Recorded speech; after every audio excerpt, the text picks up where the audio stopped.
अस्सलामुअलैकुम रहमतुल्लाहि वबरकातुहू। प्यारे बच्चों, उम्मीद है आप सब खैरियत से होंगे। बेटा, जैसे कि आप अपनी स्क्रीन पर देख सकते हैं, आज हम ईवीएस के चैप्टर नंबर 16 को रिवाइज करने जा रहे हैं थ्रू वर्कशीट।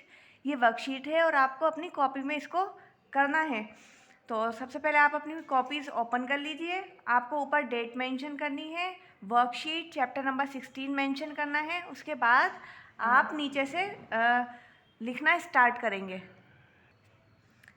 तो चलिए स्टार्ट करते हैं। क्वेश्चन नंबर 1 है राइट येस और नो, यानी नीचे कुछ सेंटेंसेस दिए गए हैं। अगर वो सेंटेंसेस सही हैं तो आपको येस लिखना है, और अगर सेंटेंस सही नहीं है तो आपको नो लिखना है। तो स्टार्ट करते हैं। Question number 1, the leader fights the enemy to protect the group.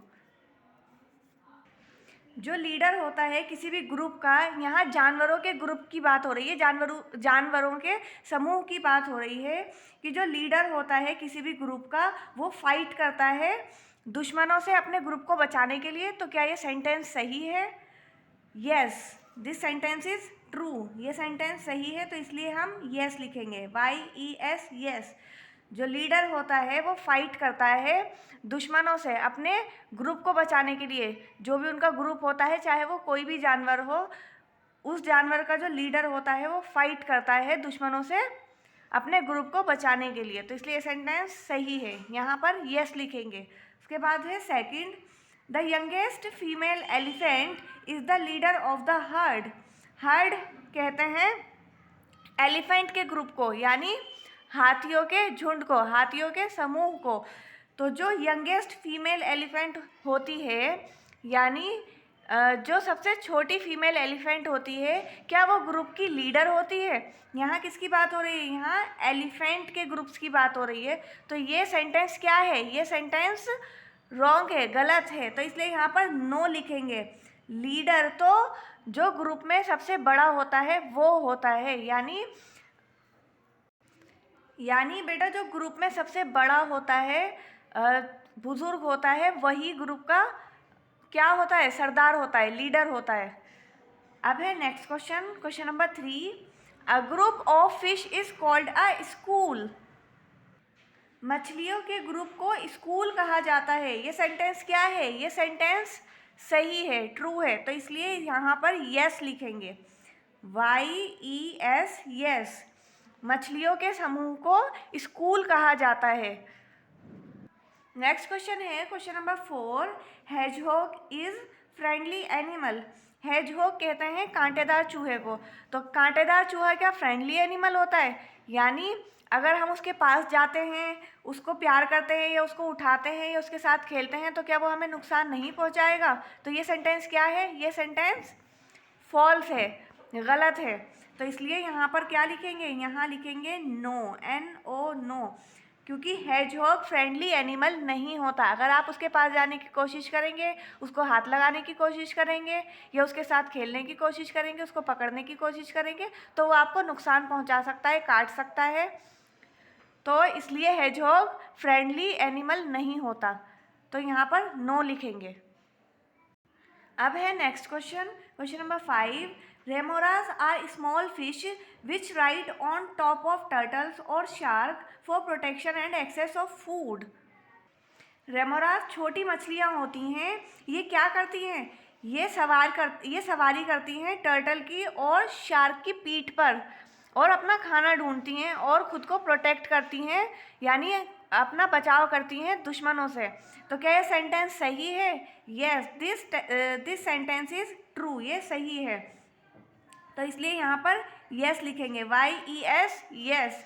क्योंकि जो रेमोराज होती हैं वो स्मॉल फिशेस होती हैं, और वो राइड करती हैं टर्टल्स और शार्क के टॉप पर, और ख़ुद को प्रोटेक्ट करती हैं और अपने लिए खाना भी ढूंढती हैं। तो अब है next question, question number 6, Egyptian plover is the bravest animal of all. Egyptian plover सबसे बहादुर जानवर होते हैं सब में। इजिप्शियन प्लावर कौन से जानवर होते हैं? ये बर्ड्स होती हैं छोटी छोटी, और ये क्या करती हैं? ये क्रोकोडाइल के मुंह में बैठकर, यानी ये जब क्रोकोडाइल अपना माउथ ओपन करता है तो ये उसके मुंह में बैठ जाती हैं, और जो भी उनके टीथ में लगा हुआ होता है कोई भी मटेरियल, वो इनकी ग़िज़ा होती है, यानी इनका खाना होता है, और ये वो खाती हैं।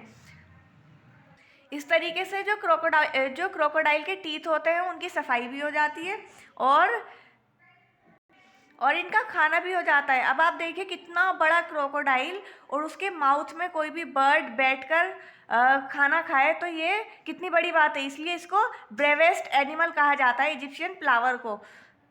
और जब तक ये बर्ड क्रोकोडाइल के मुंह में रहती है तो ना तो क्रोकोडाइल अपना मुंह बंद करता है और ना ही इस बर्ड को खाने की कोशिश करता है।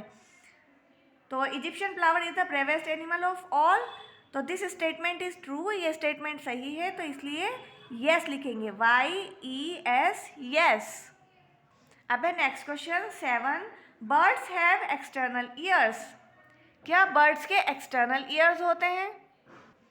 नहीं होते, बर्ड्स के एक्सटर्नल ईयर्स नहीं होते। तो इसलिए ये स्टेटमेंट क्या है? ये स्टेटमेंट फॉल्स है, गलत है, तो यहाँ पर नो लिखेंगे, क्योंकि बर्ड्स के एक्सटर्नल ईयर्स नहीं होते हैं। अगर आपने कभी किसी बर्ड को देखा हो तो उसके हमारी तरीके से बाहर कान नहीं होते, उनके कानों की जगह क्या होते हैं? कान होते हैं उनके, लेकिन कानों की जगह सुराख होता है। हमारी तरह एक्सटर्नल ईयर्स नहीं होते हैं, बाहर की तरफ उभरे हुए कान। अब है next question, question number 2, tick right the correct option. नीचे कुछ सेंटेंसेस दिए गए हैं और उनके साथ ऑप्शंस भी हैं। जो ऑप्शन सही है उस पर आपको राइट का निशान लगाना है। जैसे फर्स्ट है, the animals live in group. Animals झुंड में रहते हैं, समूह में रहते हैं। तो A, to find food and water, यानी खाने और पानी की तलाश में। B, to protect themselves from enemies, खुद को दुश्मनों से बचाने के लिए। C, to bring up their young ones, अपने बच्चों की देखभाल करने के लिए, उनका पालन पोषण करने के लिए। डी, ऑल ऑफ अबव, यानी जो भी ऊपर ऑप्शन दिए गए हैं वो सभी ऑप्शन। तो इसमें किस पर टिक लगाएंगे? इसमें टिक लगाएंगे ऑल ऑफ द अबव पर, यानी डी पार्ट पर टिक लगाएंगे, क्योंकि जो एनिमल्स हैं वो ग्रुप्स में रहते हैं खाने और पानी की तलाश में, खुद को दुश्मनों से बचाने के लिए और अपने बच्चों को पालने के लिए, उनकी देखभाल करने के लिए। तो इसलिए सारे ही ऑप्शन सही हैं, तो हम डी पर टिक लगाएंगे, ऑल ऑफ द अबव पर टिक लगाएंगे। अब है next question, question number 2, cows, buffaloes, horses, elephants live in. आपको ये बताना है, यानी गायें, भैंसे, घोड़े और एलिफेंट्स यानी हाथी रहते हैं, यानी आपको उनके झुंड का नाम बताना है कि उनके झुंड को क्या कहते हैं। ए, प्राइड्स कहते हैं, प्राइड्स तो लॉयन के ग्रुप को कहते हैं। बी, हर्ड्स कहते हैं। सी, स्कूल्स कहते हैं, स्कूल्स अभी हमने पढ़ा था ना, स्कूल्स तो फिश के ग्रुप को कहते हैं। एंड डी, कॉलोनीज, या कॉलोनीज किसे कहते हैं? कॉलोनीज कहते हैं आंट के ग्रुप को। तो सही ऑप्शन कौन सा है? B, herd. काउज के, बफेलोज के, हॉर्सेस के, एलिफेंट्स के ग्रुप को क्या कहते हैं? हर्ड्स कहते हैं, HERDS, हर्ड्स। इन सभी के ग्रुप को हर्ड्स कहा जाता है। नेक्स्ट क्वेश्चन है question number 3, which of these is a friendly creature. नीचे कुछ ऑप्शन दिए गए हैं, आपको बताना है इनमें से कौन सा जानवर फ्रेंडली है। ए है dolphin, B tortoise, C hedgehog, D none of these. तो इसमें सही ऑप्शन है A, dolphin. Dolphin is a friendly creature, यानी डॉल्फिन का जो नेचर होता है वो कैसा होता है? फ्रेंडली होता है। अब है next question, question number 4, which of these do not have hair. इनमें से किस जानवर के बाल नहीं होते? A, snakes, B, lizards, C, chameleons and D, all of these. सांप तो शायद ही किसी ने देखा हो, लिजार्ड्स, लेकिन छिपकली तो सबने देखी होगी। क्या छिपकली के बाल होते हैं? देखा है आपने छिपकली के बाल होते हैं? नहीं होते ना। तो स्नेक्स, लिजार्ड्स एंड कैमेलियंस, इन तीनों के हेयर्स नहीं होते, तीनों के ही बाल नहीं होते हैं। तो इसलिए डी ऑप्शन पर राइट का निशान लगाएंगे, ऑल ऑफ दीज, यानी ये सभी, इन सभी के हेयर्स नहीं होते हैं। तो इसी के साथ हमारे चैप्टर नंबर 16 की जो वर्कशीट हम कर रहे थे, रिवाइज थ्रू वर्कशीट हम कर रहे थे चैप्टर नंबर 16 को, वो कंप्लीट होता है। आपको सारा वर्क अच्छी अच्छी हैंड राइटिंग में करना है, neat and clean hand writing में, और स्पेलिंग्स का खास ख्याल रखना है। चलिए नेक्स्ट वीडियो में मिलेंगे। अस्सलाम वालेकुम रहमतुल्लाहि व बरकातुहू।